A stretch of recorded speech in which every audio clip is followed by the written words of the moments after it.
اب اس سفر کی کیفیت کیا رہی اور اس میں کیا ہوا وہ بھی آپ کے سامنے رکھ دیتا ہوں، تاکہ بہت ساری جو باتیں الجھنیں یا غلط فہمی ہوتی وہ بھی دور ہو جائے ہمارے ذہنوں سے. ٹھیک، اس سفر کے اندر اب بہرحال یہ واقعے کو میں روایتوں کے اعتبار سے بیان نہیں کروں گا، مختلف روایتوں کو میں نے کڑیوں میں جوڑ دیا تاکہ ایک سلسلے وار قصہ بن جائے، واقعہ بن جائے، ورنہ اگر میں الگ الگ رکھوں گا تو ایک روایت میں ایک ٹکڑا آتا ہے، دوسرے میں دوسرا، تیسرے میں تو مشکل ہوگا. میں سب کو جمع کر کے ایک واقعہ بنا کے آپ کے سامنے پوری سٹوری کی شکل میں آپ کو رکھنے کی کوشش کروں گا. یہ واقعہ بہرحال صحیح بخاری کی روایتوں میں، صحیح مسلم کی روایتوں میں اور سنن اربع، دیگر سنن جو سنتوں کی جو ہے ابن ماجہ ہے، ترمذی ہے، ان کو سنن کہتے ہیں، یہ 4 کتابیں ان میں آتا ہے. ان سب کو ملا کر میں ایک کڑی اور سلسلے وار ایک واقعہ بنا کے آپ کے سامنے پیش کر رہا ہوں. ٹھیک، اب کیا کیا ہوا اس سفر کے تعلق سے؟ آپ صلی اللہ علیہ وسلم فرماتے ہیں کہ میں ایک رات سویا ہوا تھا، تاریخ نہیں پتا، مہینہ اور سن نہیں پتا، میں ایک رات سویا ہوا تھا، اچانک چھت جو ہے پھٹ گئی، گھر کی چھت جو ہے پھٹ گئی، اور جبرائیل علیہ السلام اور ایک روایت کے مطابق دیگر اور فرشتے بھی آپ کے ساتھ آئے، مجھے سلام کیا اور میرا سینہ چاک کیا. میرا جو سینہ جو ہے چیسٹ جو ہے وہ کھول دیا، چاک کرنا مطلب پھاڑ دینا. اور اس کے بعد سینے کے اندر سے جسم کے اعضاء میرے نکالے گئے، اور آپ فرماتے ہیں ایک تش تھا جس کے اندر پانی بھرا ہوا تھا، ٹھیک، آب زمزم تھا ایک روایت کے اندر ہے، اور اس کے اندر میرے تمام اعضاء جو ہے دھوئے گئے، ٹھیک، سب نکالے گئے، میرا دل نکالا گیا اور دیگر اعضاء سینے سے نکالے گئے اور اس کو صاف کیا گیا. اور اس کے بعد جبرائیل علیہ السلام آسمان سے ایک چاندی کا پیالہ لائے تھے، اس پیالے کے اندر ایک رطوبت تھی، پانی تھا یا کچھ چیز تھی. جب انہوں نے میرا پورا سینہ چاک کر کے صاف کیا، اس کے بعد وہ پیالہ میرے سینے میں اندر ڈال دیا اور کہا محمد صلی اللہ علیہ وسلم یہ ایمان ہے. مطلب آپ کے سینے کو ایمان سے بھر دیا گیا، چونکہ آپ ایک بہت بڑی اللہ کی نشانی دیکھنے جانے والے تھے. تو سینہ چاک کیا گیا، اعضاء صاف کیے گئے، اور اس کے بعد آپ کے سینے کے اندر ایمان کا پیالہ جو جبرائیل علیہ السلام آسمان سے لائے تھے اس پیالے کو پلٹا دیا گیا. پھر آپ فرماتے ہیں جبرائیل اپنے ساتھ ایک جانور لے کر آئے تھے جس کا قد گدھے سے بڑا اور خچر سے چھوٹا تھا، جس کو جبرائیل نے براق کا نام دیا. براق، ٹھیک، جس کا قد گدھے سے وہ بڑا جانور تھا، خچر سے کم تھا سائز میں، اور اس کا نام براق تھا، اور مجھے اس پر سوار کیا. اور اس براق کی خصوصیت یہ تھی کہ جب وہ ایک قدم سے دوسرا قدم ڈالتا تو آسمانی دنیا جس کو کہیں جہاں تک نظر جاتی وہاں تک اس کا ایک قدم بڑھتا. مطلب جب وہ ٹریول کرتا، جب وہ دوڑتا وہ جانور، تو اس کی خصوصیت یہ تھی کہ ایک قدم کا جو دوسرا قدم ڈالتا تو جہاں تک آپ کی نظر جاتی اس سے آگے اس کا دوسرا قدم پڑتا تھا. اتنا دور تک وہ پھلانگ مارتا تھا، ایک پھلانگ جیسے گھوڑے ہوتے نا بھاگتے ہیں، اتنا اس کو وہ تھی. مجھے اس پر سوار کیا گیا، میں اس پر سوار ہوا اور مجھے لے کر جو ہے مسجد حرام سے مسجد اقصی پہنچا دیا گیا. یہ رات کا سفر کا پہلا حصہ طے ہو رہا ہے. اقصی پہنچایا گیا. جب مسجد اقصی میں پہنچا تو وہاں میں نے اس براق کو ایک جگہ باندھ دیا جہاں تم لوگ مسجد اقصی جاتے ہو تو اپنے گھوڑے باندھتے ہو. مطلب یہ اسی وقت جو کیفیت ہوتی تھی وہ اسی حقیقی اعتبار سے. اور ایک بات یاد رکھیے، کچھ لوگوں کی غلط فہمی یہ ہوتی ہے کہ آپ صلی اللہ علیہ وسلم نے معراج روحانی سفر کیا یا جسمانی سفر کیا. یاد رکھیے معراج کا سفر رسول اکرم صلی اللہ علیہ وسلم نے جسمانی کیا، روحانی نہیں کیا. یہ کوئی خواب نہیں تھا، جسمانی. چونکہ قرآن کی آیت کیا ہے؟ سبحان الذی اسری بعبدہ، پاک ہے وہ ذات جو لے گیا اپنے بندے کو. اور عبد کا لفظ ایک انسان پہ تبھی لگتا ہے جب اس کے اندر جسم، جان اور روح تینوں چیزیں موجود ہو. بندہ تبھی ہوتا ہے، مرنے کے بعد روح نکل جاتی تو خالی جسم رہتا ہے، جان بھی نکل جاتی ہے اس کی. تو بندہ اسی کو کہتے ہیں جس کے اندر تینوں چیزیں موجود ہو بیک وقت.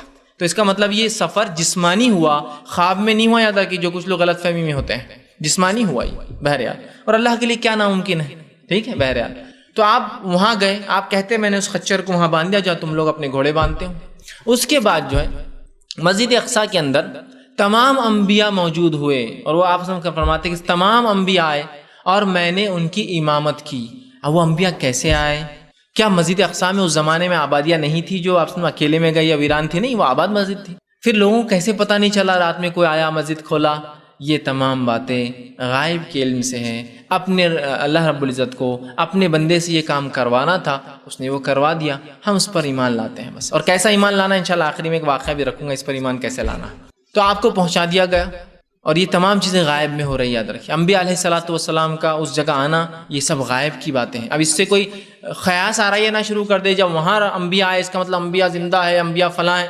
یہ خیاس آ رہی ہیں بہت غلط ہوں گی اور انسان کا عقیدہ صحیح راہ چھوڑ کر صحابہ کے طریقے پہ چھوڑ کر کہیں اور چلا جائیں گا. ٹھیک, بس ہوا. غیب کا معاملہ کیسے ہو واللہ عالم, اللہ بہتر جانتا ہے, اور اللہ کے لیے کوئی ناممکن چیز نہیں ہے یہ سب. تو بہرحال آپ فرماتے ہیں کہ تمام انبیاء وہاں موجود ہوئے اور مجھے امامت کا شرف دیا گیا. اس سے نبی اکرم صلی اللہ علیہ وسلم کا, اسی لیے آپ کو امام الانبیاء کا لقب دیا جاتا ہے. آپ تمام نبیوں کے سردار ہیں, تمام نبیوں کے لیڈر ہے. چونکہ ظاہر سی بات ہے جو نماز کو پڑھا ہے وہ آپ کا لیڈر ہوتا ہے, اسی لیے نماز پڑھانے والوں کو امام کہتے ہیں. امام کا معنی ہوتا ہے لیڈر, وہ آدمی جو آپ ہر جگہ آگے رکھنا چاہتے ہیں اپنے سے. امام ویسے عربی لفظ کا معنی ہوتا ہے آگے, ورا کا معنی پیچھے, امامہ کا معنی آگے ہوتا ہے. اور امام مطلب جو آپ کو آگے بڑھ کے لیڈ کرتا ہے, آپ کو چلاتا ہے, جس کو دیکھ کر آپ رہنمائی کرتے ہیں, حاصل کرتے ہیں, جس کے پیچھے چلتے ہیں. تو یہاں رسول اکرم صلی اللہ علیہ وسلم کو انبیاؤں کا سردار بنایا گیا اور آپ نے نماز پڑھوائی. ٹھیک, اور یہ سفر یہاں ختم ہوا. یہ پہلا سفر کا فیز تھا جو حرام سے اقصیٰ تک ہوا. اس کے بعد آپ فرماتے ہیں کہ جبرائیل مجھے ساتھ لے کر چلے اور وہاں سے آسمانی سفر شروع ہوا جس کو معراج کہا جاتا ہے. اور پہلے آسمان پہ میں, جبرائیل اور دیگر فرشتے پہنچے اور جبرائیل علیہ السلام نے دستک دی. مطلب آسمان کے دروازے ہوتے ہیں اور جو بند ہوتے ہیں, دستک دی اور کہا, دستک دی گئی اور کہا کون ہے. اندر سے سوال ہوا. مطلب فرشتے بھی علم غیب نہیں رکھتے, ان کو پتہ نہیں تھا باہر کون ہے. کہا کون ہے, تو کہا جبرائیل. فرشتوں نے دیکھا تو کہا ساتھ کون ہے, تو کہا محمد صلی اللہ علیہ وسلم. پوچھا گیا کیا اجازت ہے. جبرائیل علیہ السلام سے دیگر فرشتوں نے سوال کیا کیا اجازت ہے, تو کہا اجازت ملی ہے. تو کہا پھر اہلاً و سہلاً, پھر دروازہ کھولا گیا اور پورے 7 آسمانوں تک یہی معاملہ ہوتا رہا. اجازت ہے, پوچھا گیا. مطلب فرشتے وہ مخلوق ہے جو اللہ کے حکم کے بغیر کام نہیں کرتے. چونکہ جبرائیل نے کہا اجازت ہے, اس کا مطلب اجازت ہوں گی. تو دستک دی آپ نے فرماتے ہیں, فرشتوں نے پوچھا کون ہے. جبرائیل نے کہا جبرائیل ہے. کہا ساتھ کون ہے, تو کہا محمد صلی اللہ علیہ وسلم. کہا اجازت ہے, تو کہا اجازت مل گئی ہے کہ لایا جائے. کہا ٹھیک ہے. پھر دروازے کھولے گئے, فرشتوں نے سلام کیا, آپ نے ان کے سلام کا جواب دیا. آپ آگے بڑھے تو ایک بزرگوار شخصیت اس آسمان پر بیٹھی تھی. پہلا آسمان, فرسٹ فیز. آپ نے دیکھا اور کہا جبرائیل یہ بزرگ شخص کون ہے. تو کہا اے محمد صلی اللہ علیہ وسلم, یہ آپ کے اور انسانیت کے باپ آدم علیہ السلام ہے. آپ صلی اللہ علیہ وسلم فرماتے ہیں وہ ایک بزرگ شخصیت تھے اور میں نے دیکھا, میں ان کے نزدیک گیا, میں نے انہیں سلام کیا. انہوں نے کہا اے پیارے بیٹے, خوش آمدید, ویلکم, خوش آمدید تمہاری, ویلکم تم اس آسمان پر لائے. اس کے بعد آپ فرماتے ہیں میں نے آدم علیہ السلام کو دیکھا, وہ جب اپنے سیدھے ہاتھ کی طرف دیکھتے ہیں تو خوش ہوتے ہیں, الٹے ہاتھ کی طرف دیکھتے ہیں تو رنجیدہ ہو جاتے ہیں, روتے ہیں, غمزدہ ہو جاتے ہیں. میں نے کہا جبرائیل یہ کیوں اس طرح سے سیدھے ہاتھ کی طرف دیکھتے ہیں خوش ہوتے ہیں, الٹے کی طرف دیکھتے ہیں رنجیدہ ہو جاتے ہیں. تو کہا اے محمد صلی اللہ علیہ وسلم, آدم علیہ السلام کے سیدھے ہاتھ کی طرف انہیں وہ ان کی اولاد دکھائی جاتی ہے جو جنت میں جانے والی ہے, تو دیکھ کر آپ خوش ہو جاتے ہیں. اور کوئی بھی باپ خوش ہوں گے بچوں کی کامیابی دیکھ کر. لیکن جب آپ کو وہ لوگ دکھائے جاتے ہیں جو آپ کی نسل سے ہوں گے, آپ کی اولاد سے ہوں گے, لیکن شرک اور کفر اور نفاق اور اللہ کا انکار کرنے کی وجہ سے آخرت میں جہنم جانے والے, غمزدہ ہو جاتے ہیں. تو آپ صلی اللہ علیہ وسلم نے پوچھا ہے جبرائیل آدم کی اولاد میں سے فیصد کے اعتبار سے کتنے میں سے کتنے جنتی اور کتنے جہنمی ہیں. تو کہا اے محمد صلی اللہ علیہ وسلم 1000 میں سے 1 جنتی ہے, صرف 1000 میں سے 1.0001%, اشاریہ 0.001% لوگ جنت میں جائیں گے, صرف 1000 میں سے 1 جائیں گا. تو کہا ہر 1000 میں سے 1 جنتی ہے اور 999 جہنم میں جانے والے ہیں. تو اسی لیے آدم ایک طرف دیکھتے ہیں تو خوش ہوتے ہیں, دوسری طرف دیکھتے ہیں تو غمزدہ ہو جاتے ہیں. بہرحال یہ تھا سفر کا پہلا حصہ اور پہلا آسمان. آپ فرماتے ہیں وہاں سے مجھے پھر دوسرے آسمان کی طرف بڑھایا گیا. دوسرے آسمان پہ جب میں پہنچا دستک دی گئی, پھر سے پوچھا گیا کون, تو کہا جبرائیل. کہا ساتھ کون ہے, تو کہا محمد صلی اللہ علیہ وسلم. کہا اجازت ہے, تو کہا اجازت ملی ہے. تو کہا خوش آمدید. دروازہ کھولا گیا, فرشتوں نے آپ کو سلام کیا. آپ کہتے ہیں میں وہاں سے جب دوسرے آسمان پر گیا تو میں نے 2 شخصیات کو دیکھا. میں نے پوچھا اے جبرائیل یہ دونوں کون ہیں. اس سے بھی پتہ چلتا ہے نبی اکرم صلی اللہ علیہ وسلم علم غیب نہیں تھا. آپ بار بار پوچھ رہے یہ کون ہے, یہ کون ہے, یہ کون ہے, یہ. تو کہا اے محمد صلی اللہ علیہ وسلم اس میں سے جو ایک ہے وہ یحییٰ ابن زکریہ ہے. یحییٰ ابن زکریہ مطلب یحییٰ علیہ السلام جو زکریا علیہ السلام کے بیٹے تھے. اور دوسرا کہا گیا یہ عیسیٰ ابن مریم ہے علیہ السلام. آپ صلی اللہ علیہ وسلم نے دیکھا, اور ایک روایت میں آپ فرماتے ہیں میں نے جب عیسیٰ علیہ السلام کو دیکھا ایسی کیفیت میں تھے کہ بال جیسے انسان کے بھیگے ہوئے ہوتے ہیں, نہا کر نکلتا ہے ہلکے ہلکے بھیگے ہوئے, اور آپ کے بال کاندھوں تک تھے اور اس میں سے پانی ٹپک رہا تھا, ایسا انسان نہا کے نکلتا ہے. ٹھیک. تو بہرحال آپ فرماتے ہیں کہ پھر میں آگے بڑھا اور دونوں نے مجھے سلام کیا. آپ صلی اللہ علیہ وسلم نے جواب دیا. کچھ روایتوں میں آپ کے سلام کرنے کے الفاظ ہیں، کچھ نبیوں کو، اور کچھ روایت میں ان کا ہے. بہرحال دونوں ہی باتیں درست ہو سکتی ہے. ایسا دو لوگ ملتے ہیں اور دونوں سلام کرتے ہیں اور پھر دونوں بھی جواب دیتے ہوتا ہے نا کبھی، واللہ عالم. بہرحال کچھ روایتوں میں الفاظ ہے کہ انبیاء نے آپ کو کیا، کچھ میں الفاظ ہے کہ آپ نے انبیاء کو کیا. بہرحال سلام ہوا. سلام کے بعد ملاقات کی دونوں سے، اور اس کے بعد رسول اکرم صلی اللہ علیہ وسلم کو تیسرے آسمان کی طرف لے جایا گیا. تیسرے آسمان کی طرف جب آپ بڑھے، آپ کہتے ہیں پھر وہی مرحلہ ہوا. دستک دی کہ پوچھا گیا کون؟ کہا جبرائیل. کہا ساتھ کون ہے؟ تو کہا محمد صلی اللہ علیہ وسلم. کہا اجازت؟ تو کہا اجازت ہے. آسمان کا دروازہ کھولا گیا. جب میں وہاں اس آسمان پہ گیا تو میں نے بڑا ہی خوبصورت انسان وہاں دیکھا. میں نے پوچھا جبرائیل یہ کون انسان ہے؟ تو کہا یہ یوسف ابن یعقوب علیہ السلام، یوسف علیہ السلام. اور آپ نے فرمایا تھا جب میں نے یوسف علیہ السلام کو دیکھا، ان کو اللہ رب العزت نے دنیا کی خوبصورتی کا بڑا حصہ دے رکھا تھا. مطلب بہت ہی خوبصورت، بہت ہی حسین اور بہت ہی جمیل تھے. اسی روایت سے لوگ کہتے ہیں کہ یوسف علیہ السلام جو ہے بڑے خوبصورت تھے. کہ آپ نے فرمایا کہ انہیں دنیا کی خوبصورتی کا بڑا حصہ اللہ نے دے رکھا تھا، بہت خوبصورت تھے. بہرحال یوسف علیہ السلام کو آپ نے دیکھا، سلام ہوا، اور وہاں سے آپ کو جو ہے چوتھے آسمان کی طرف لے جائے گا. چوتھے آسمان پر جب آپ پہنچے، دستک ہوئی، وہی مرحلہ، سوال ہوا کون ہے، اجازت ملی، کہاں آپ پہنچے. وہاں ایک شخصیت کو آپ نے دیکھا. آپ نے پوچھا جبرائیل یہ کون ہے؟ تو کہا یہ ادریس علیہ السلام ہے. آپ کی وہاں ادریس علیہ السلام سے ملاقات ہوئی، سلام کلام ہوا. وہاں سے آگے بڑھے، پانچویں آسمان کی طرف بڑھے. پانچویں آسمان میں گئے، وہاں دستک دی گئی، سوال و جواب کا مرحلہ ہوا، دروازہ کھولا گیا. آپ وہاں گئے، آپ نے ایک شخص کو دیکھا. کہا اے جبرائیل یہ کون ہے؟ تو کہا یہ ہارون ابن عمران علیہ السلام، موسیٰ علیہ السلام کے بڑے بھائی تھے ہارون علیہ السلام. آپ نے ملاقات کی، سلام کلام ہوا. وہاں سے آپ جو ہے آسمان سے نکل کے چھٹے آسمان کی طرف بڑھے. چھٹے آسمان پہ دستک دی گئی، وہی سوال جواب، دروازے کھولے گئے. وہاں آپ نے دیکھا ایک شخص کو جو نماز میں مشغول تھے. آپ نے پوچھا اے جبرائیل یہ کون ہے؟ تو کہا یہ موسیٰ ابن عمران علیہ السلام، موسیٰ علیہ السلام. آپ نے بہرحال کلام کیا، اور موسیٰ علیہ السلام نے آنے کا، سفر میں آنے کی وجہ پوچھی کہ اے محمد صلی اللہ علیہ وسلم یہاں کیوں آئے ہو؟ تو بتایا گیا، بس لایا گیا. موسیٰ علیہ السلام نے کہا کہ ہاں جب تمہیں آسمان کے سفر پہ لایا گیا کچھ نہ کچھ خاص وجہ تو رہی ہوں گی، جب واپس آؤ تو ضرور بتانا کیا وجہ رہی تمہیں بلانے کی آسمان پہ. اور یوسف ایک روایت میں آتا ہے کہ موسیٰ علیہ السلام پھر آپ کو دیکھ کر رونے لگے. تو آپ نے کہا کہ کیا بات ہے؟ تو یہ موسیٰ علیہ السلام نے کہا کہ ایک نبی جو میرے بعد آیا، ایک نبی جو میرے بعد آیا، لیکن اس کی امت تعداد میں میری امت سے زیادہ رہیں گی، اس وجہ سے مجھے رونا آ رہا ہے. چونکہ بنی اسرائیل کو یہ شرف حاصل تھا کہ یہ سب سے بڑی امت تھی. کب تک؟ امت محمدیہ سے پہلے تک سب سے بڑی امت تھی. تمام امتوں میں سب سے تعداد کے اعتبار سے، کوانٹٹی میں سب سے بڑی تھی. لیکن آپ صلی اللہ علیہ وسلم پر ایمان لانے والے، ظاہر سی بات ہے ان کی ایمان لانے والوں سے بہت کثرت میں زیادہ ہے، تو اس پر آپ کو رونا آیا. یہ رش کے معنی میں ہوتا ہے، یہ جلن حسد نہیں، رش کے معنی میں کہ ایک نبی جو میرے بعد آیا، اللہ نے اس کی امت کو میری امت سے تعداد میں بڑھا رکھا. بہرحال ٹھیک. اور آپ نے کہا بھی نا میں فخر کروں گا روز قیامت اپنی تعداد پر. تو موسیٰ علیہ السلام نیکسٹ ہوں گے، اللہ کے رسول کے بعد سیکنڈ. ٹھیک ہے. بہرحال تو آپ رونے لگی. اس کے بعد آپ صلی اللہ علیہ وسلم وہاں سے نکلے، ساتویں آسمان میں پہنچے. وہی مرحلہ ہوا دستک کا، بات چیت ہوئی، دروازے کھولے گئے. وہاں آپ گئے. آپ کہتے ہیں وہاں میں نے ایک بزرگوار شخصیت کو دیکھا. میں نے پوچھا جبرائیل یہ کون ہے؟ یہ تو کہا اے اللہ کے رسول صلی اللہ علیہ وسلم یہ آپ کے جد اعلیٰ، آپ کے والد جو ہے ابراہیم علیہ السلام ہے. تو آپ صلی اللہ علیہ وسلم نے ملاقات کی، ابراہیم علیہ السلام سے بات چیت ہوئی، سلام ہوا. آپ نے کہا اے پیارے بیٹے، اے نبی اللہ کے، آؤ آپ کا خوش آمدید، ویلکم. اور ابراہیم علیہ السلام نے آپ کو ویلکم کیا، آپ کا استقبال کیا.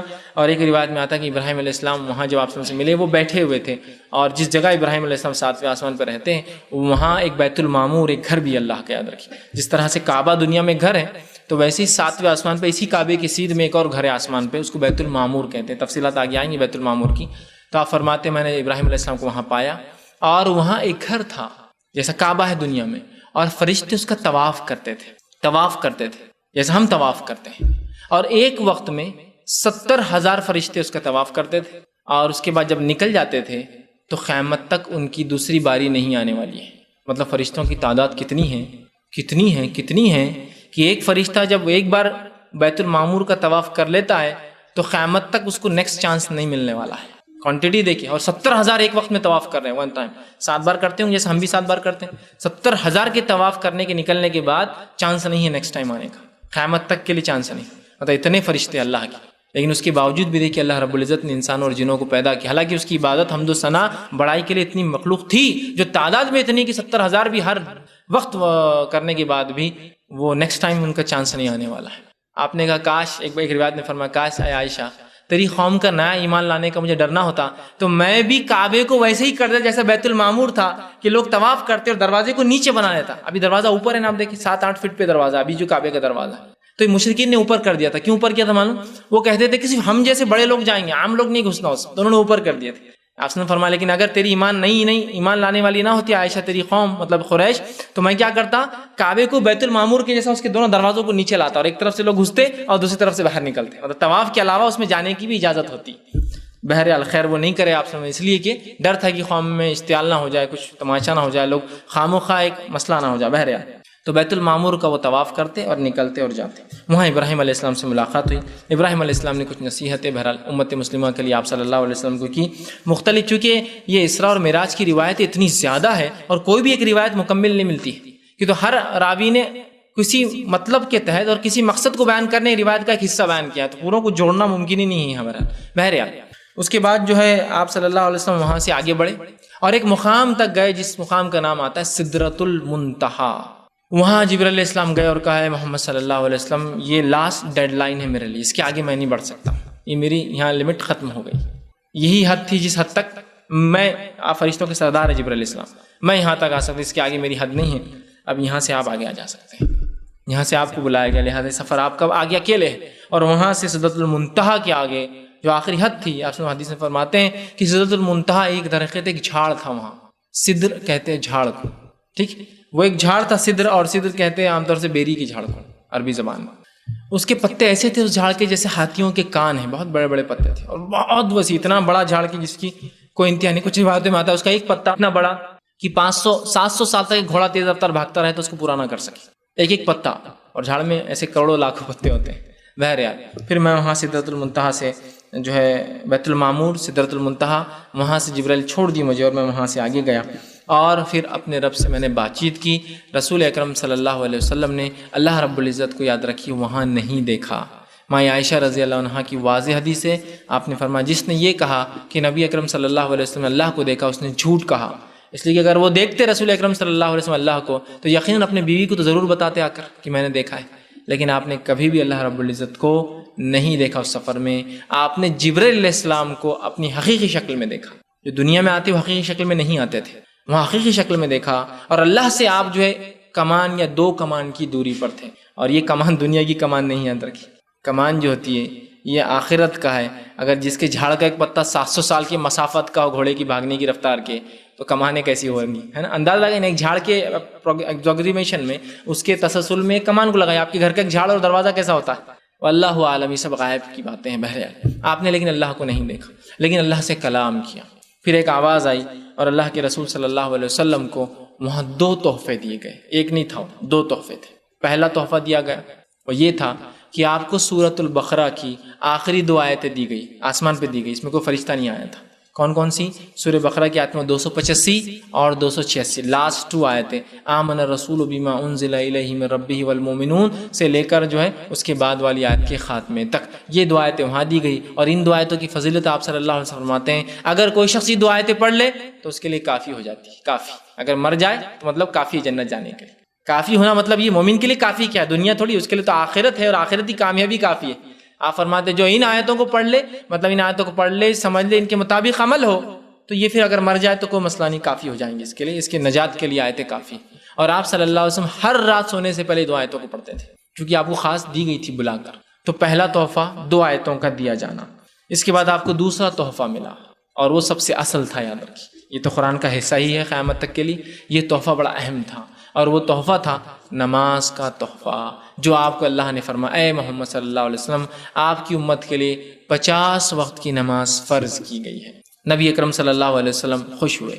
ایک روایت میں آتا ہے یہاں یا اس سے پہلے کسی نے کہا کہ یہ پہلے سفر میں مسجد اقصی میں یہ واقعہ ہوا, کچھ کہتے آسمان پہ ہوا, کہ جبرائیل علیہ السلام آپ کے پاس ایک تشلے, ایک جو ہے ٹرے لے کر آئے, ایک, اور اس کے اندر 2 پیالے رکھے تھے, ایک میں شراب ایک میں دودھ, اور کہا ہے محمد صلی اللہ آپ پیجیے. رسول اکرم صلی اللہ علیہ وسلم نے دودھ کا پیالہ اٹھایا تو جبرائیل علیہ السلام نے کہا آپ نے فطرت کو چنا, فطرت کو چنا. اگر آپ شراب کا پیالہ اٹھا لیتے تو آپ کی امت پوری گمراہ ہو جاتی, بگڑ جاتی. آپ نے فطرت کو چنا, مطلب فطری چیز تو یہ کہ مومن ہر حال میں اچھی چیز کو پسند کریں, آپ نے فطرت کو چنا. اس کے بعد جو ہے آپ صلی اللہ علیہ وسلم کو 50 نمازیں دی گئی, آپ وہ تحفہ لیے, خوش ہوئے اور وہاں سے واپس لوٹنے لگے. جب واپس آتے وقت چھٹے آسمان پہ آئے تو موسیٰ علیہ السلام نے کہا تھا نا آتے وقت مجھے بتانا کیوں آئے ہو، باقی انبیاء نے نہیں کہا تھا. تو اللہ کے رسول صلی اللہ علیہ وسلم پوچھا اے محمد صلی اللہ علیہ وسلم کیا ملا، تمہیں کیوں بلایا گیا تھا؟ تو کہا اللہ نے مجھے 50 وقت کی نمازیں میری امت پر فرض کی ہے. موسیٰ علیہ السلام نے کہا دیکھو میں بھی جو ہے نبی رہ چکا ہوں قوم کا، میں جانتا ہوں میری امت کو تو اس سے بہت کم تھا، تمہاری امت اس کو پورا نہیں کر پائیں گی، اللہ سے جا کر تخفیف کنسیشن کی گزارش کرو.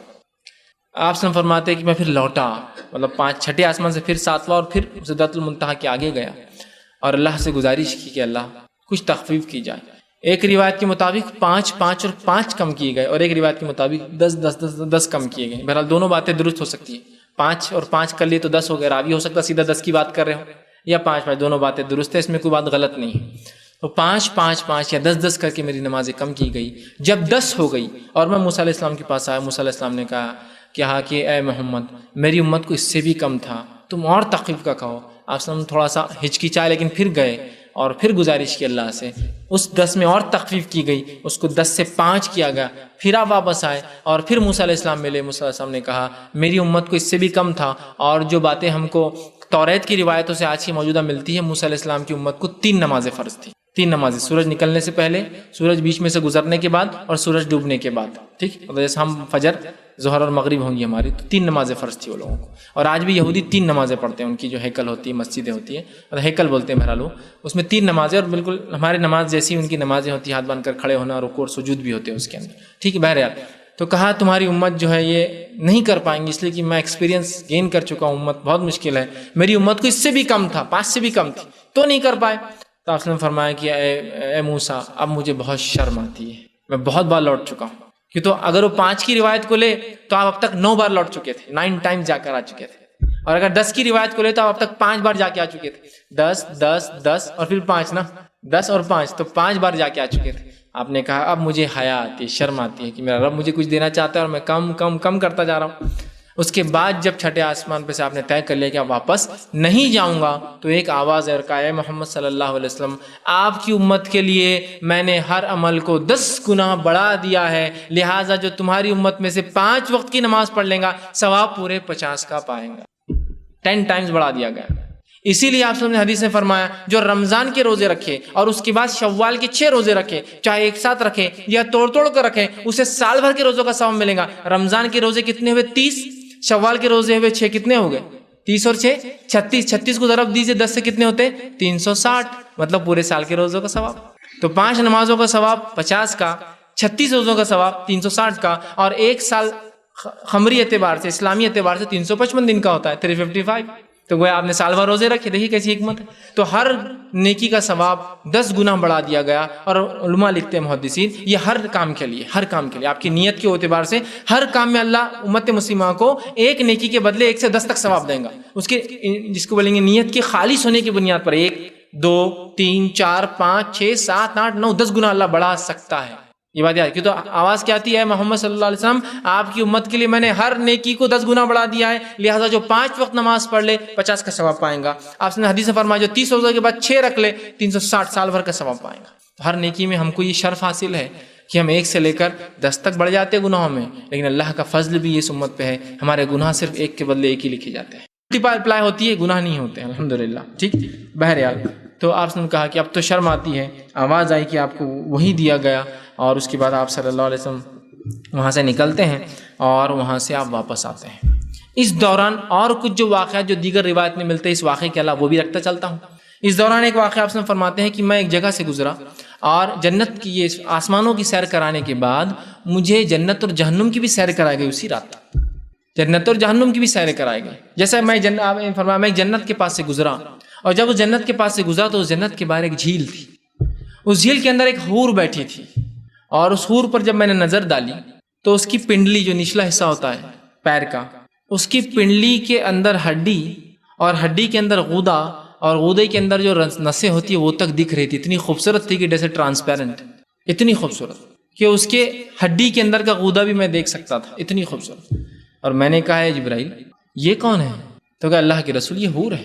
میں نے کہا یہ جنت کس کی ہے جس کے باہر یہ حور بیٹھی ہے؟ تو کہا یہ عمر ابن خطاب کی جنت ہے. آپ نے فوراً اس حور سے چہرہ پھیر لیا، کہا یہ تو عمر ابن خطاب کی ہے، پھر میں تھوڑی دیکھ سکتا ہوں اس کو. آپ نے چہرہ پھیر لیا اور آگے چلے گئے. تو یہ واقعات ملتا ہے آپ کو جنت بھی دکھائی گئی، اس میں آپ کو جہنم بھی دکھائی گئی.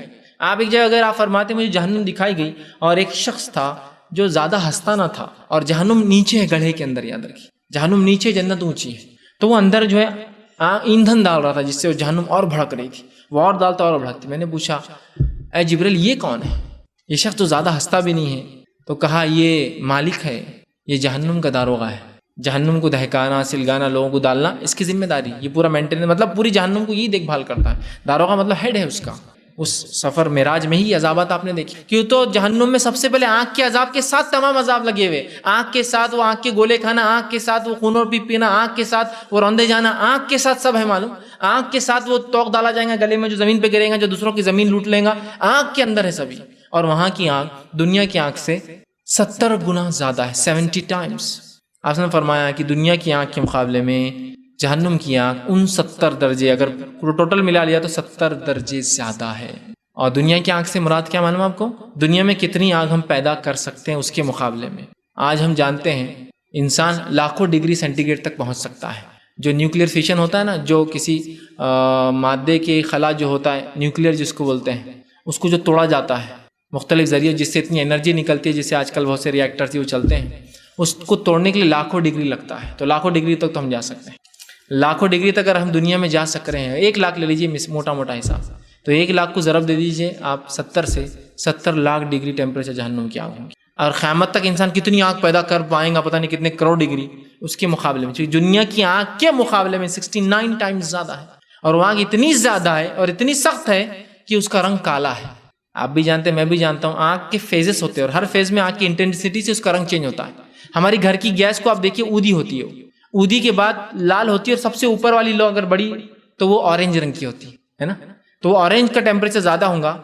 جو اودی ہوتی ہے وہ اتنے کم ٹیمپریچر کی ہوتی ہے کہ اس پہ آپ کا ہاتھ تو دور، آپ کا کپڑا بھی نہیں جلتا. معلوم آپ کسی کو اگر آزمانا ہے تو ایک لائٹر لے، لائٹر پہ دستی باندھے اور لائٹر چالو کر دے، لائٹر چالو ہوگا دستی نہیں جلیں گی لیکن آپ کی، چونکہ نچلے والا آنکھ کا حصہ بلو ہوتا ہے جو ٹھنڈا ہوتا ہے، اس کے بعد ریڈ اور اس کے بعد اورنج ہوتا ہے. تو آنکھ اپنے الگ الگ ٹیمپریچر کے حساب سے رنگ بدلتی ہے. جہنم کی آنکھ 70 درجے اتنی زیادہ ہے کہ اپنا رنگ کھو چکی ہے، کالی ہو چکی ہے. اس کے بعد آپ فرماتے ہیں کہ میں جہنم کے داروغہ مالک سے ملاقات کی. ایک روایت میں آپ نے فرمایا میں نے کچھ لوگوں کو دیکھا، ان کے ناخن جو ہے پیتل کے تھے یا تانبے کے تھے، اور وہ اپنے چہروں کو نوچتے اور پورے جسم کو نوچتے. میں نے کہا جبریل یہ کون لوگ ہیں، کیا کرتے، یہ کیا نوچ رہے؟ تو کہا محمد صلی اللہ علیہ وسلم یہ آپ کی قوم کے وہ لوگ ہیں جو غیبتیں کیا کرتے تھے لوگوں کی. تو غیبت میں لوگوں کی عزت اچھلتی ہے نا، یہ لوگوں کی عزتیں اچھالا کرتے تھے. اب آخرت میں یہ اپنی عزت اچھال رہے ہیں، منہ پہ وہ کرنا اور سینوں کو سب پھاڑیں گے ناخنوں سے.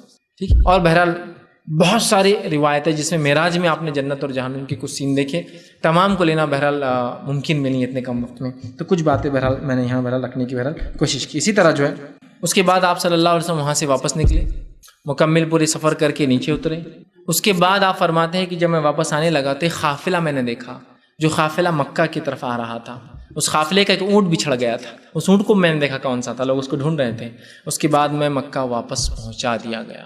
جب صبح ہوئی آپ صلی اللہ علیہ وسلم نے مشرکین مکہ سے کہا کہ کل رات میں بیت المقدس اور بیت المقدس سے آسمانی سفر کر کے آؤں. مشرکین نے ہنسا، اور ہنستے ہنستے ایک مشرک بھاگا دوڑتے ہوئے اور جا کر ابوبکر صدیق، یہ یاد رکھیے بہت کروشل جس کو بولیں گے، بہت نازک زندگی کے مرحلے سے آپ سے گزر رہے تھے، اس لیے کہ آپ کی بیوی اور آپ کے چچا دونوں انتقال کر چکے تھے. اب کوئی سپورٹر نہیں تھا.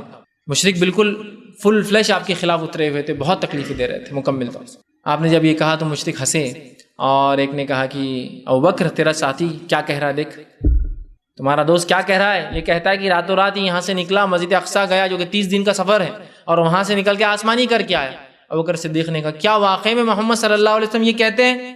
تو کہا اگر وہ کہتے ہیں تو وہ سچ کہتے ہیں. اور اسی وقت اب اللہ کے رسول صلی اللہ علیہ وسلم نے ان کو لقب دیا صدیق، تصدیق کرنے والا سچ کی، ہے نا. ایسا ایمان ہونا چاہیے ہمارا رسول اللہ علیہ وسلم کی ہر زندگی کے معاملے میں، کہ تصدیق کر لے کہ رسول نے کیا تو بس ہم کو یہی کرنا، اور ایسے ہی ہے وہ. سمجھ رہے آپ؟ اسی وقت آپ نے آپ کو لقب دیا اور کہا صدیق. ابوبکر وہ، اور اس بات کو رسول اللہ صلی اللہ علیہ وسلم اپنی زندگی میں دہراتے بھی رہے. جب مدنی زندگی میں ایک بار عمر ابن خطاب نے ابوبکر کو تھوڑا کچھ غیر غلط کہہ دیا تو آپ صلی اللہ علیہ وسلم اٹھے اور کہا کہ تم کیوں ابوبکر کو غلط کہتے ہو؟ اس لیے کہ یہ وہ تھا جب پوری دنیا میرا انکار کر رہی تھی، یہ میرا اقرار کر رہا تھا. جب پوری دنیا میرے خلاف تھی، ابوبکر میرے ساتھ کھڑا تھا، تو اس کو کیوں برا بولتے ہو؟ اگر ابو بکر سے کوئی غلطی بھی ہو تو اس کو برداشت کر لیا کرو، چونکہ اس کے احسانات بہت زیادہ ہیں مسلمانوں کے اوپر۔ تو صدیق کا لقب آپ کو دیا گیا تب اس واقعے کے بعد، اور ہمارا ایمان بھی ایسی ہونا چاہیے۔ اس لیے میں نے کہا نا، اس واقعے پہ ہمارا ایمان کیسا ہو؟ صدیق اکبر کے جیسا ایمان ہو، بس ایسا ہوا تو ہوا، بس ختم۔ عقل میں آؤ مت آؤ، سمجھ میں آؤ مت آؤ، لیکن اگر بات ثابت ہے تو ہم ایمان لاتے ہیں اس پر، ٹھیک ہے۔ یہ بات ان لوگوں کے لیے جو عقلوں سے لڑاتے ہیں قرآن حدیث کو، نہیں عقل میں تو نہیں آتا ہے، تمہاری عقل کہاں اتنی بڑی ہے بھائی، جاؤ عقل کو سدھار کے آؤ۔ کتاب و سنت بہت اونچی چیز ہے، یاد رکھیے۔ بہرحال اب اس کے بعد وہ آپ نے جب یہ کہا تو مشرک جمع ہو گئے اور کہا چلو اب یہ بتاؤ وہ بتاؤ وہ بتاؤ، کہ تو ظاہر سے آپ کبھی وہاں سفر پہ نہیں گئے تھے۔ پوچھا گیا یہ بتاؤ، آپ شام میں سفر کے لیے گئے تھے لیکن بیت المقدس کبھی سفر نہیں کیا تھا۔ آپ نے پہلے اپنے چچا کی تجارتی قافلے لے گئے تھے شام کو آپ، اور اس کے بعد اپنے بیوی خدیجہ رضی اللہ عنہا کے قافلے لے گئے تھے، لیکن کبھی بھی آپ نے بیت المقدس کا سفر نہیں کیا تھا۔ تو پوچھا بتاؤ، آپ کہتے ہیں یہ ایسا تھا ویسا تھا، آپ نے پورا بتایا۔ اس کے بعد آپ نے کہا ایک قافلہ آ رہا ہے جو اتنی دیر میں یہاں پہنچے گا، اور اس کا ایک اونٹ گم گیا تھا، اور یہ اونٹ اس کا سب سے آگے چل رہا ہے، جو کہ آپ نے اوپر سے دیکھا تھا نا آسمان جب اتر رہے تھے۔ اس کے بعد جب وہ قافلہ آیا تو مشرکین نے دیکھا واقعی میں واقعہ تو ایسی، وہ جو اونٹ آپ نے پہلا بولا تھا وہی پہلے اندر آیا۔ اور جب پوچھا کیا تمہارا کوئی اونٹ گما تھا، تو کہاں رات میں ایک اونٹ گم گیا تھا ہمارا، بڑی مشکل سے ملا۔ مطلب ہر وہ چیز جو میں سمجھتا ہوں کہ میں اچھائی کے لیے کر رہا ہوں، خیر کے لیے کر رہا ہوں، ثواب کے لیے کر رہا ہوں، اللہ کے پاس قبول نہیں، جب تک کہ کچھ اصولوں کے مطابق وہ عمل نہ ہو۔ اور وہ اصول کیا ہے انشاءاللہ، اس میں سے چند باتیں آج میں آپ کے سامنے رکھوں گا۔ آئیے خطبے کی شروع میں جو میں نے آیت تلاوت کی، اللہ رب العزت سورہ غاشیہ سورہ نمبر 88 اس کے آیت نمبر 3 اور 4 3 اور 4 میں فرماتا ہے، کہتا ہے عاملۃ ناصبہ تصلی نارا حامیہ۔ اب یہ جو آیت ہے یاد رکھیں، اس کو سمجھے، اور یہ جو سورت ہے اس کو آپ سمجھے۔ نبی اکرم صلی اللہ علیہ وسلم ہر جمعہ یہ سورت پڑھتے تھے، سورہ اعلیٰ اور سورہ غاشیہ۔ عیدین کے اندر بھی آپ نماز میں یہی سورت پڑھتے تھے، تو کچھ نہ کچھ تو مقصد ہوگا، کچھ نہ کچھ تو امپورٹنس اور فضیلت ہے سورت کی، اس کی اہمیت ہے۔ تو اس سورت کی آیت نمبر 3 میں کیا فرمایا اللہ رب العزت؟ عاملۃ ناصبہ۔ اب اس کے شان نزول کے تعلق سے آپ تفسیریں دیکھیں، مفسرین نے جو لکھا ہے وہ اقوال کو آپ دیکھیں تو اس میں پتہ چلتا ہے کہ ایک بار عمر ابن خطاب رضی اللہ عنہ نے ایک عیسائی کو دیکھا جو عمل کر کر کے تھک چکا تھا، مطلب رونے کی وجہ سے اس کے یہ آنسوؤں کی وجہ سے نشان پڑ گئے تھے، عبادتیں کرنے کی وجہ سے اس کا جسم پورا خراب ہو چکا تھا، اور ظاہر سی بات ہے شادی بیاہ نہیں کرتے، رہبانیت اختیار کرتے ہیں، اور عمل کر کر کے وہ تھک گئے تھے۔ تو ان کو تعجب ہوا کہ کیا اتنے عمل کرنے کے بعد بھی ان کے عمل ضائع ہونے والے ہیں؟ اتنی مشقتیں کرنے کے بعد بھی، اپنے جسم کو برباد کرنے کے بعد بھی، بودا کرنے کے بعد بھی، کیا ان کے اعمال اللہ قبول نہیں کرے گا؟ اور پھر یہ آیت نازل ہوئی عاملۃ ناصبہ تصلی نارا حامیہ، کہ یہ عمل کر کر کے اللہ فرما رہا ہے تھک چکے ہوں گے، مطلب انہوں نے اپنے جسموں کو عمل کر کر کے برباد کر دیا ہوں گا۔ عاملۃ ناصبہ مطلب اتنے عمل کیے ہوں گے کہ تھک گئے ہوں گے، لیکن حکم کیا ہوں گا روز قیامت؟ تصلی نارا حامیہ، اٹھا دو اور دہتی ہوئی آگ میں ڈال دو ان کو۔ تو دنیا میں عمل کر کر کے تھک گئے ہوں گے، جسم برباد کر دیا، سب کچھ برباد کر دیا، اس کے بعد اللہ رب العزت کے پاس حکم ہو رہا ہے تصلی نارا حامیہ، اٹھا کے جہنم میں ڈال دو۔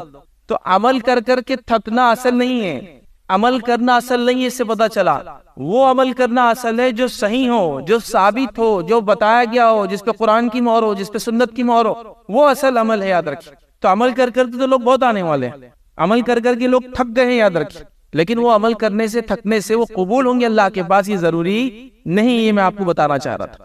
تو سورہ غاشیہ نے یہی پیغام دیا، یا اس کی دو آیتوں نے یہ بات تو واضح کر دی، ہر عمل قابل قبول نہیں، یاد رکھیے اللہ کے پاس۔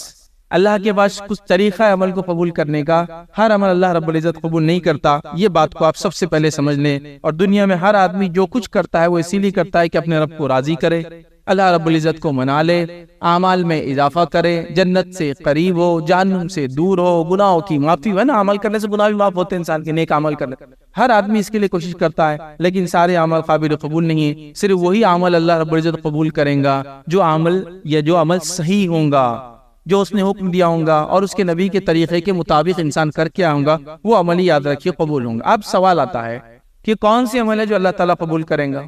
جو میں کہہ رہا ہوں ہر عمل قبول نہیں کرتا، تو پہلی چیز وہ عمل اللہ قبول کریں گا جس پہ اللہ کا حکم ہو، مطلب اللہ کا حکم کہاں ملیں گا؟ قرآن میں ملیں گا آپ کو۔ اس کے بعد وہ عمل نبی اکرم صلی اللہ علیہ وسلم کی سنت سے ثابت ہو، اگر قرآن میں نہ ہو تو کہ آپ صلی اللہ علیہ وسلم نے کیا، کہا، بولا، آپ کو کرتے ہوئے دیکھا گیا، آپ کے سامنے کیا گیا اور آپ نے خاموشی اختیار کی، تو پھر وہاں سے پتہ چلے گا۔ اس کے بعد اگر کوئی عمل قرآن میں اور سنت میں بھی ہو تو اس کا طریقہ سنت بتائیں گے ہم کو کہ اس کو کیسا کیا جائے، جیسا کہ نماز ہے، روزہ ہے، زکوٰۃ ہے، حج ہے، صدقات ہے، خیرات ہے، اچھائی کو حکم دینا ہے، برائی سے روکنا ہے، نظر کا مانگنا ہے، فلاں کرنا ہے، یہ کرنا ہے، تو یہ تو پتہ چل گیا کہ یہ ہے طریقہ، لیکن کیسے کرنا ہے وہ کون بتائیں گا؟ نبی اکرم صلی اللہ علیہ وسلم کی سنت ہم کو بتائیں گے، یاد رکھیں، دوسرا اور کوئی سورس و طریقہ ہمارے پاس نہیں، یاد رکھیں۔ اس کے بعد اگر کوئی چیز نہ ملے ہم کو، جیسا کہ قرآن کا حکم تو ثابت ہو گیا، سنت میں بات بھی آ رہی ہے لیکن ہم کو طریقہ نہیں مل رہا تھا، پھر ہم صحابہ کی طرف جائیں گے۔ اس کے بعد پہلے ہوگا قرآن سے حکم، سنت سے حکم، پھر قرآن اور سنت کے حکم کو نبی اکرم صلی اللہ علیہ وسلم کر کے بتائے، اگر وہاں کوئی چیز نہ ملے تو پھر ہم صحابہ کی طرف جائیں گے، ٹھیک ہے۔ اور یہ ہمارے لیے بہترین طریقہ یاد رہے کسی چیز کو سمجھنے کا ہے، کسی صحابہ نے عمل کیسا کیا نہ پتا چلے تو پھر تابعین سے ہم جائیں گے اور پوچھیں گے یا ان کی زندگیوں کو دیکھیں گے کہ وہ کیا کرتے تھے، تو یہ طریقہ ہے اس کا یاد رکھیں۔ لیکن ہمارا معاملہ یہ ہے کہ ساری مطلب جس کو بولتے ہیں نا الٹی ناؤ چلا دی ہم نے ہر چیز کے اندر۔ پہلے ہم اس چیز کو مانتے ہیں جو ہمارے سماج میں چلتا ہے، بھائی یہ سب کر رہے تو غلط کیسے ہو سکتا ہے، مطلب پہلا اصول سب کر رہے تو غلط کیسے ہو سکتا ہے۔ اور یہ اصول میں نے مطلب لوگوں کو بیان کرتے کہ سن اللہ رحم کرے، ایک صاحب ایک مرتبہ بیان کرنے لگے کہ کھانے سے پہلے نمک کھانا کیسا ہے، کسی نے ان سے سوال کر لیا اور وہ اپنے آپ کو مفتی کہتے تھے۔ میں نزدیک تو مفتی نہیں تھے، اس لیے کہ جو علماء انبیاء کے وارث ہے وہی علماء ہے جو واقع میں انبیاء کی سنت کو بیان کرتے، اپنی دل کی بات بیان نہیں کرتے۔ تو بہرحال انہوں نے بیان کر دیا اگر سب کرتے ہیں تو سنت ہوگا ہی۔ تو میں نے کہا سنت کو جاننے کے اصولوں میں ایک دم لیٹسٹ اصول مجھے پتا چلا آپ سے کہ سب کرتے ہیں تو سنت ہوگا ہی، مطلب اگر کسی سماج میں ہر انسان کوئی کام کرنے لگے تو انہوں نے کہا کہ پھر سنت ہوگا ہی۔ تو میں نے کہا یہ نیا اصول ہے، تو پھر بہرحال وہ شرمندہ ہو کے خاموش ہو گئے۔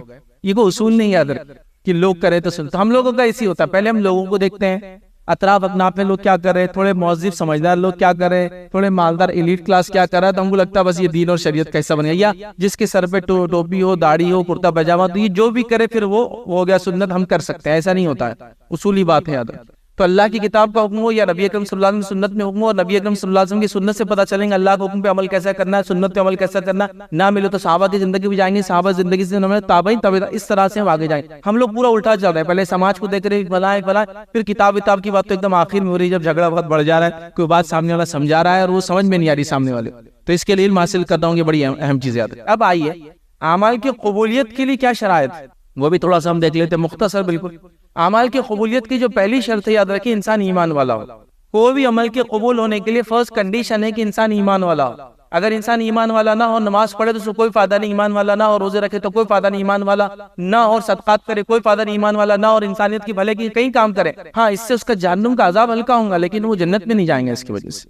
تو پہلی شرط ہے ایمان لائے عمل کے قبول ہونے کے لیے۔ دوسری کنڈیشن یاد رکھیں عمل کی قبولیت کے لیے وہ صحیح نیت ہو عمل کرنے کے لیے، مطلب انسان اچھی نیت سے عمل کو شروع کرے، ورنہ بہت سارے لوگ بہت سارے اعمال کرتے ہیں لیکن نیت اچھی نہیں ہوتی، اس معاملے میں یاد رکھیں نتیجتاً اعمال قبول نہیں ہوتے۔ جیسا مثال کے طور پر میں کوئی چیز کو چراؤں اور پھر دوسروں کو دوں اس نیت سے کہ یہ میں لوگوں کی مدد کرنے کو کہہ رہا، تو آپ کہیں گے عمل اچھا نہیں نا، چوری کر کے آپ دے رہے ہیں، خالی اچھی نیت سے فائدہ تو ہونے والا نہیں، چونکہ عمل بھی ضروری ہے، نیت کا ہونا بھی ضروری ہے، اس لیے کہ پھر نیت نہ اور عمل کرے انسان وہ بھی درست نہیں، بے نیتی ہے، بد نیتی جس کو کہتے ہیں، تو نیت بھی ہونا ضروری ہے۔ اور تیسری چیز یاد رکھیے وہ عمل کتاب و سنت کے مطابق ہو، یا اگر ایک ایمان والا ہے تو اس کے لیے یوں کہہ سکتے کہ پہلی چیز وہ اللہ کا حکم ہو عمل، انسان جو ہے خالص نیت کے ساتھ کرے، اچھی نیت کے ساتھ کرے اور نبی کے طریقے پہ کرے، یہ بھی کہہ سکتے ہیں۔ علماء نے الگ الگ 3 شرائط جو اعمال کی قبولیت کے لکھے ہوئی ہے، لیکن یہ موٹی بات یہ ہے کہ ایمان والا ہو، نیت صحیح ہو، اور تیسری چیز ہے کتاب اور سنت کے مطابق وہ عمل ہو، تو ہی اللہ کے نزدیک وہ عمل قابل قبول ہے، یاد رکھ اس بات کو ہم سمجھ لیں، یاد رکھ کتاب و سنت کے مطابق ہونا چاہیے۔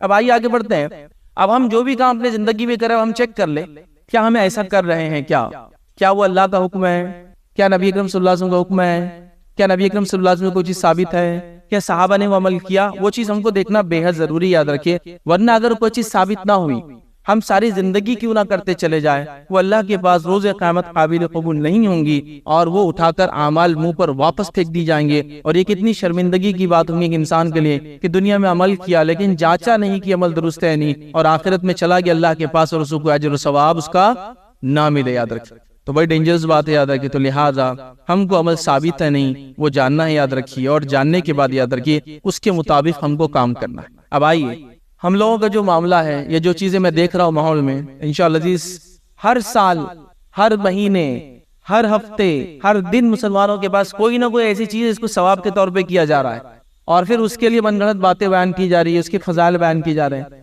یقیناً اب ایسا سال کے اندر کئی رسومات مسلمان کرتے ہیں اور کئی باتیں ہوتی ہے، ہمارے پاس اتنے جمعے تو نہیں ہے کہ ہر جمعے میں ہر بار اس کا رد کرتے رہے، اصولی بات بتا دی جائیں گی، کنڈیشنل چیزوں کو آپ فٹ کر لیں اور جان لیں وہ صحیح ہے غلط۔ چونکہ ہر بار کسی کو بتانا کہ یہ پتھر ایسا ہے، یہ سڑک ویسی، اس سے اچھا اصول بتا دے کہ کون سا پتھر اچھا ہے، کون سی سڑک اچھی ہے، کس کو دیکھا جائے کس کو نہ دیکھا جائے. چونکہ ہر بار بولتے رہیں گے تو ایسا ہو جائیں گے کہ پورے مہینے کے جو ہے بس سال بھر کے جمعے اسی میں چل جائیں گے کہ اب یہ مہینہ آ رہا ہے اس میں غلط ہے، اب وہ مہینہ آ رہا ہے اس میں غلط ہے. کہاں تک بتائیں گے بھائی؟ اصولی بات سیکھ لو کہ کون سی چیز صحیح ہے کون سی غلط ہے. اب اصول سے دیکھو اور اس کو جس کو کہیں گے سمجھ لو، ورنہ ہر بار کون آگے سمجھائیں گا کہ فلاں لفظ کے یہ چیز غلط ہے یہ چیز. جیسا مثال میں دے رہا ہوں A+B=C ہوتے ہیں میتھس کے جو بچے وہ جانتے ہیں کہ الف جمع با = جیم، سمجھ لیجئے ایک اصول ہے. اب الف اور با کچھ بھی ہو سکتا ہے، A اور B کچھ 2+2 A2 ہے B2 ہے = کیا ہوگا آنسر 4 آ جائے گا. تو میں اصولی بات کر رہا ہوں. اب ہر بار 2 3 جمع 3 3 جمع 4 نہیں بتانے کی ضرورت ہے. اور سمجھ A+B=C اصولی بات سیکھ لیجئے تو پھر آپ ہر رسوم ہر بات کو ہر بدعت کو ہر خرافات کو ہر چیز اس میں ڈال لیں. اب امت مسلم کا حال یہ ہے کہ دن کے اعتبار سے انہوں نے من گھڑت باتیں بنا لی، مہینے کے اعتبار سے من گھڑت باتیں بنا لی، سال کے اعتبار سے من گھڑت باتیں بنا لی، اور کئی چیزیں ایسی جو قرآن میں ثابت نہیں، سنت میں ثابت نہیں. اگر ثابت ہے تو ویسی ثابت نہیں جیسے ہم اس کو سمجھ رہے ہیں، مطلب ویسی ثابت نہیں. جیسا مثال کے طور پر ایک صاحب ایک مرتبہ اور کہا کہ قرآن میں دلوں کی بیماری کا کوئی علاج ہے کہ وال میرا خراب ہوگا. بولا ایسا تو کوئی نہیں ہے. بولا قرآن کی آیت انہوں نے کچھ وال لفظ لا لیا عربی کا اٹھا کے. اب وہ وال کی بات ہو رہی، یہ کون سا پتہ نہیں، اللہ رحم کرے بھائی، لیکن لا لیا انہوں نے اس کو. تو اس طرح سے ایسا نہیں یاد رکھے، ثابت ہونا ایک الگ چیز ہوتی ہے، ٹھیک ہے؟ تو اس کو ہم سمجھے. تو آئیے ہمارے پاس جو ہے اس مہینے کے اعتبار سے ایک رات اب تھوڑے دن بعد منائی جائیں گی، جس رات کو لوگ بڑے دھوم دھام سے مناتے ہیں. 27 رجب ہوتی ہے، اس کو معراج کی رات کہتے ہیں. تو معراج کی رات یاد رکھیے، یہ واقعہ ہوا لیکن اس کو منانا نہیں. واقعہ ہوا جیسا مثال فتح مکہ ہوئی اس کو مناتا ہے، جنگ بدر ہوئی اس کو مناتا ہے، صلح حدیبیہ ہوئی اس کو مناتا ہے. اس سے کوئی ایسا پروگرام نہیں ہوتا نا کہ حدیبیہ کا دن ہے، ہاں چلو منائیں گے، تمہاری طرف سے تھوڑے لوگ آئیں گے، ہم تھوڑے آئیں گے، جمع ہوں گے، ایک معاہدہ کریں گے. کچھ بھی نہیں ہوتا ہے نا. تو یہ چیزیں ہوئی لیکن ہوئی کا معنی منانا نہیں ہے. تو معراج ہوئی کب ہوئی آپ کو بتائیں؟ معراج کب ہوئی؟ اس تعلق سے 5 مشہور قول ہے، 5، جس میں سے ایک ہے کہ رمضان میں ہوئی، ایک ہے کہ رجب میں ہوئی. تو 5 قول ہے، یاد رکھیں. اگر یہ رات واقعی میں فضیلت کے حامل ہوتی، منانے کے حامل ہوتی، تو 5 قول نہیں ہوتے، ایک ہی قول موجود ہوتا کہ اس رات ہوئی. نبی اکرم صلی اللہ علیہ وسلم معراج ہونے کے بعد کتنے دن حیات رہے بتائیے آپ؟ 10 سال کے تقریباً آپ حیات رہے، چونکہ 13 سال مکی زندگی اور آخر میں یہ ہوا. تو 10 سال حیات رہے، چونکہ نماز اس میں ملی، اس سے علماء لکھتے ہیں آخر وقت میں ہجرت سے پہلے کبھی تو بھی. تو 10 سال حیات ہے، تو 10 سال میں 10 بار آئی. ابو بکر صدیق کی خلافت میں 2 بار آئی، چونکہ ان کی خلافت 3.25 سال تھی. عمر ابن خطاب کی خلافت میں یہ رات جو ہے تقریباً 10 سال آئی. عثمان ابن عفان کی خلافت میں 12 بار آئی اور اس کے آدھی. لیکن ان میں سے خلفاء راشدین کا 30 سال کا دور ہے، نبی اکرم صلی اللہ علیہ وسلم 10 سال کا دور ہے. 40 سال میں کسی نے بھی نہیں بنایا اس کو. پھر یہ دور چلا گیا، پھر صحابہ کا دور آ گیا. صحابہ کے دور کے اندر بھی آخری صحابی کا انتقال جو 110 ہجری میں ہوا، چونکہ اللہ کے رسول صلی اللہ علیہ وسلم کی حدیث تھی کہ آج سے 100 سال بعد کوئی زندہ نہیں رہے گا. نبی اکرم صلی اللہ علیہ وسلم کی بات، تو ظاہر سی بات 110 ہجری میں 100 سال کمپلیٹ ہو گئے اور اس کے بعد کوئی صحابی نہیں یاد رکھے. تو وہ 100 سال میں بھی اس کو کبھی منایا نہیں گیا. تو یہ رات کا کوئی وجود نہیں. اس کے بعد ایک اور رات آئیں گی، ایک اور مہینہ آئیں گا اگلا، پھر اس کو 15 شعبان کو منائے جائیں گی. یہ رات کی بھی کوئی وجود نہیں، کوئی ثابت نہیں، کوئی منانا ثابت نہیں. لیکن لوگوں نے اعمال کو بنا لیا کہ ثابت. چلیے میں آپ سے پوچھتا ہوں، اگر یہ رات ثابت ہوتی تو اللہ کے رسول صلی اللہ علیہ وسلم عمل کرتے، صحابہ کی زندگی میں ہوتی، تابعین کی زندگی میں ہوتی، تبع تابعین کی زندگی میں ہوتی. چلیے وہ بھی چھوڑ دیجئے، امام اور محدثین کا بھی لکھتے ہیں. جیسا مثال کے طور پر کوئی کہے کہ حنفی فقہ ہمارے ملک میں سب سے زیادہ چلتا ہے، تو فقہ کی کتاب میں کوئی تو باب ہوتا 27 رجب کو منانے کا بیان، 27 رجب کے فضائل. کہیں نہیں ملیں گا آپ کو، دور دور تک کوئی وجود نہیں، نہ مسلک میں وجود ہے نہ وہ ہے. لیکن ایک رائج چیز، رائج سمجھ تک چلن میں ہے کہ اس رات نبی اکرم صلی اللہ علیہ وسلم کو نماز کا تحفہ ملا تھا. تو پھر جو ملا تھا وہ لو نا، رات لے لی. مطلب یہ ہوا کہ میں نے اگر تحفہ آپ کو ایک ڈبے میں دیا، آپ نے تحفہ پھینک دیا، ڈبہ رکھ لیا پوری زندگی اور اپنے پاس کہ فیض میں نے تحفہ دیا میرے کو ڈبے میں. ڈبہ اصل نہیں تھا، تحفہ اصل تھا نا اندر کا. تو تحفہ تو پھینک دیا، ڈبہ لے لیا. تو وہی حال ہو گیا کہ 27 آ گئی تو بولی معراج ہے، حالانکہ یہ ثابت نہیں ہے. اچھا ایک بات آپ کو اور بتاؤں، لوگ جب معراج کی بات کرتے ہیں تو لوگ کہتے ہیں کہ یہ تو قرآن سے ثابت ہے. قرآن سے اسراء ثابت ہے، معراج ثابت نہیں. یاد رکھیے معراج سنت سے ثابت ہے. اس سفر کے آسمانی 2 حصے تھے. ابھی وقت نہیں ہے کہ میں پورا سفر رکھوں، جس کو دیکھنا یوٹیوب پہ آلریڈی میرا لیکچر اپلوڈڈ ہے. 2 حصے ہیں. پہلا سفر مسجد حرم سے لے کر مسجد اقصیٰ، اس کو کہتے ہیں اسراء، اور مسجد اقصیٰ سے لے کر آسمان کے سفر کہتے ہیں معراج، الاسراء والمعراج. تو قرآن میں اسراء کا ذکر ہے، معراج لفظ کا ذکر قرآن میں بھی نہیں ہے. سمجھ؟ تو لہٰذا اگر قرآن میں ہے بھی ذکر اس کا اسراء کا، تو اس کو منانا نہیں ہے. منانا کیوں نہیں ہے؟ نبی اکرم صلی اللہ علیہ وسلم نے منایا. منانا کیوں نہیں؟ صحابہ نے نہیں منایا. منانا کیوں نہیں؟ تابعین نے نہیں منایا. منانا کیوں نہیں؟ سلف صالحین نے کبھی اس کو نہیں منایا. لیکن ہمارے پاس ایک تاریخ طے کر لی گئی. وہ تاریخ جو افسوس کی بات ہے آپ صلی اللہ علیہ وسلم کو کے زمانے میں کسی کو نہیں پتا تھی، یا لوگ بھول چکے ہو تاریخ، 5 میں سے 1 بتائی جاتی. اب سوال یہ کوئی اتنی اہم رات ہوتی تو ظاہر سی بات ہے اس کو لکھا جاتا کہ یہ رات ہوا فلاں ہوا. اصل تحفہ تھا، رات نہیں تھی. صحابہ نماز کے فرض ہونے سے پہلے 2 وقت میں نماز خود پڑھتے تھے، سورج نکلنے سے پہلے، سورج ڈوبنے سے پہلے. عصر اور فجر سمجھ لی ایک طرح سے خود پڑھتے تھے. اتنا شوق تھا. کیوں شوق تھا؟ وہ یہ کہتے تھے کہ اللہ رب العزت نے اتنی عظیم نعمت دی اور اتنے بری کفر سے اور برائی سے نکالا، لہذا اللہ کے شکر میں ہم کچھ تو کریں. تو اپنی طرف سے نفل نمازیں پڑھتے تھے. معلوم ہو کئی صحابہ نفل نماز پڑھتے پڑھتے ہی پکڑے گئے. نبی اکرم صلی اللہ علیہ وسلم کے بارے میں جو پہلی بار پتا چلا لوگوں کو کہ آپ کچھ بات نہیں کر رہے، وہ یہی تھا کہ آپ کو نماز پڑھتے ہوئے کسی نے دیکھ لیا تھا. وہ نفل تھی. تو وہ چاہ رہے تھے کہ ان کا رب ان کے اوپر کوئی چیز فرض کرے تاکہ وہ شکر بجا لائے. تو نماز اللہ نے فرض کر دی. اب مسئلہ ہمارے ساتھ یہ ہوا کہ ہم نے اس کے فرض ہونے کی تاریخ کو بھی بنا لیا، پھر ایک رات بھی جاگ لی اور اس کے اندر کچھ نمازیں پڑھ لی، اور پھر سال بھر تحفہ غائب. تو میں نے اس لیے کہا کہ آپ نے ڈبہ لے لیا ہم نے اور تحفہ ختم کر دیا. نماز تو غائب ہو گئی. 5 وقت روز پڑھنے کا تحفہ تھا، یہ سال میں ایک بار نہیں. تو گویا ہم نے ایک رات کو پکڑ لیا اور اس کو ہم نے منانا بھی بہرحال شروع کر دیا. حالانکہ کئی چیزیں دین اور اسلام میں ہوئی، لیکن ہونے کا مقصد اس کو منانا نہیں. یہ اصولی بات کو بہرحال آپ سمجھ لے، یاد رکھیں. تو نماز کا تحفہ ملا تو نماز پڑھی، لیکن نماز کا تحفہ ملا وہ کہ رات منانے کی دلیل نہیں ملتی. اس لیے کہ میں نے آپ کو نبی اکرم صلی اللہ علیہ وسلم کی زندگی کے 10 سال، خلفاء راشدین کے 30 سال اور آخری صحابی کی وفات 110 ہجری میں ہوتی ہے، ان 110 سالوں تک کسی نے اس رات کو نہیں منایا. اب یہ کب شروع ہوئی، چلن ہوئی؟ میں سمجھتا ہوں بعد کے لوگ آئے جن کو ایسا لگا کہ باقی ساری نمازیں تو اپنے سے 5 وقتہ ہونے والی ہے نہیں، تو کیوں نہ ایک شارٹ کٹ نکال لیا جائے. جس دن تحفہ ملا اس دن اتنا اپن بجو، اتنی باتیں کرو، اتنے فضائل بیان کرو کہ بعد میں سال بھر لوگ پوچھے نا اپنے سے کہ نماز کا کیا ہوا. مطلب اگر کود کے کہہ رہا ہوں نماز فرض ہے، نماز جو نہیں پڑھتا فلاں ہے، نماز ایسی نماز ویسی، تو کوئی بولیں گے یار کیا آدمی زبردست نماز کی کتنی بات کرتا. اب باقی سال بھر تو اپنے کو پڑھا نہیں، تو کم از کم ایک دن تو بولنا چاہیے نا. جیسا وہ لوگ جو ماں باپ کی خدمت نہیں کرنا چاہتے، انہوں نے ایک اچھا طریقہ نکالا. سال میں ایک بار ماں باپ کی خدمت کرتے ہیں، اور اس کو کیا بولتے ہیں آپ کو؟ مدرس ڈے اینڈ فادرس ڈے.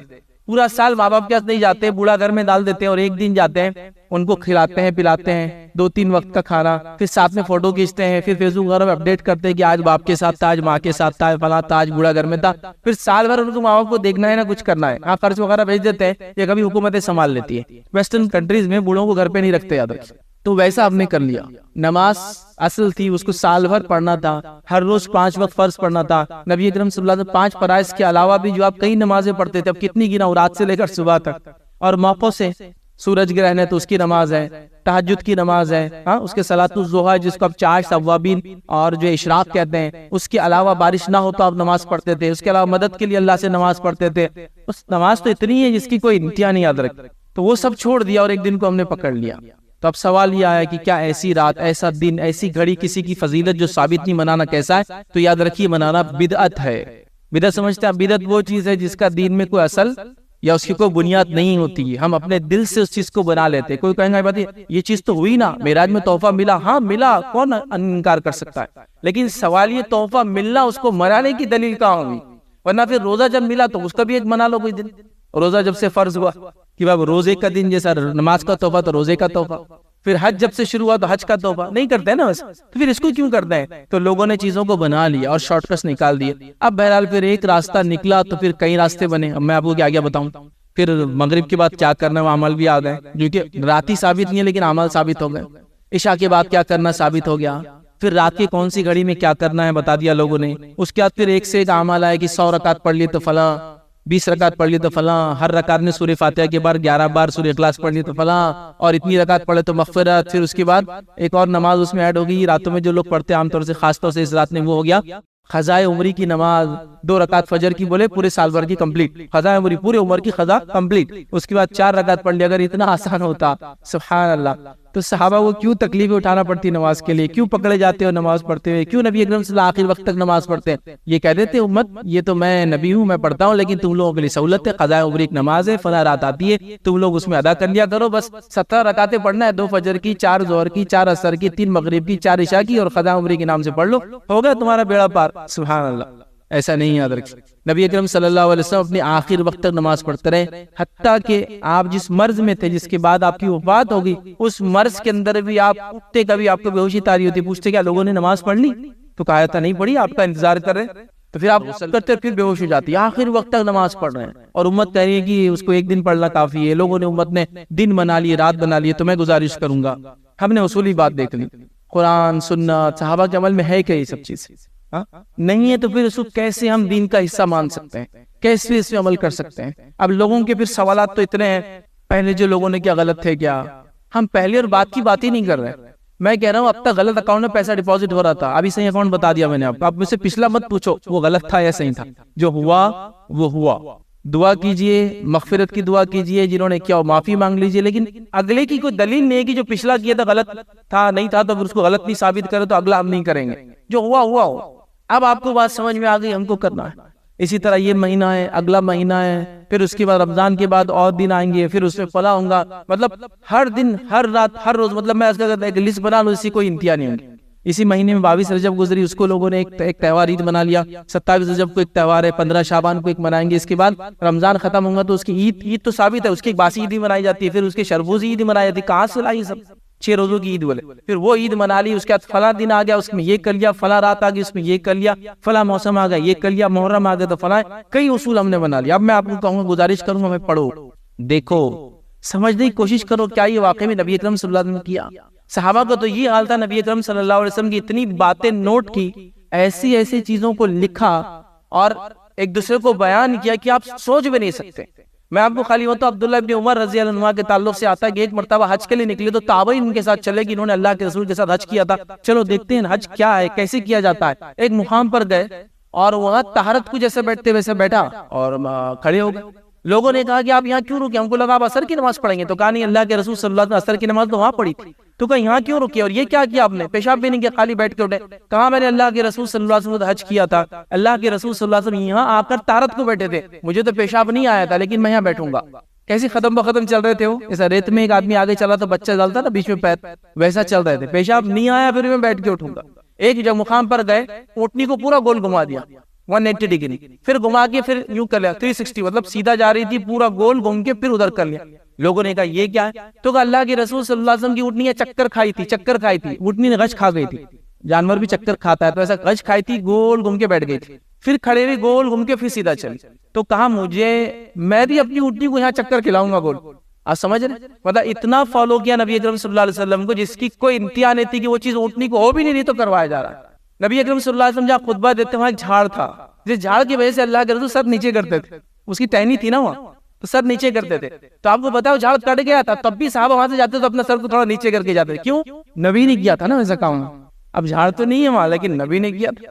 عبداللہ ابن جو ہے مسعود رضی اللہ عنہ جمعے کے خطبے میں آتے ہیں، نبی اکرم صلی اللہ علیہ وسلم کہتے ہیں وہ جو شخص جو کھڑا ہے بیٹھ جا، وہ مسجد کے اندر آتے ہیں تو وہاں جوتے چپلے جا رہتی ہیں اور وہاں سنتے اور وہیں بیٹھ جاتے ہیں۔ نماز کے بعد اللہ کے رسول کہتے ہیں عبداللہ ہم نے تم سے تو نہیں کہا تھا کہ وہ شخص جو کھڑا ہے بیٹھ جا، وہ کوئی بیچ میں خطبے میں کھڑا تھا۔ تو کہا اللہ کے رسول ہم کو کیا معلوم آپ نے کس سے کہا؟ ہمارے کانوں میں آواز آئی کہ اللہ کے رسول کہہ رہے ہیں وہ جو شخص کھڑا ہے بیٹھ جا، میں بیٹھ گیا، بس آگے کچھ بھی نہیں۔ اب آپ بیٹھنے کہا، میں نے کان میں سنا آپ کی آواز کیا ہے وہ شخص جو کھڑا ہے بیٹھ جا، ہم کو کیا معلوم آپ کس سے کہہ رہے ہیں بیٹھ جا، مجھے سنا ہے میں بیٹھ گیا۔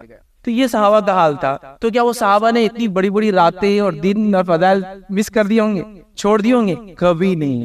انہوں نے کوئی ایک چیز بھی ایسی تھی جو نیکی کی کبھی نہ کی ہو، جو اللہ کے رسول سے دیکھی ہو، ہر چیز کی انہوں نے۔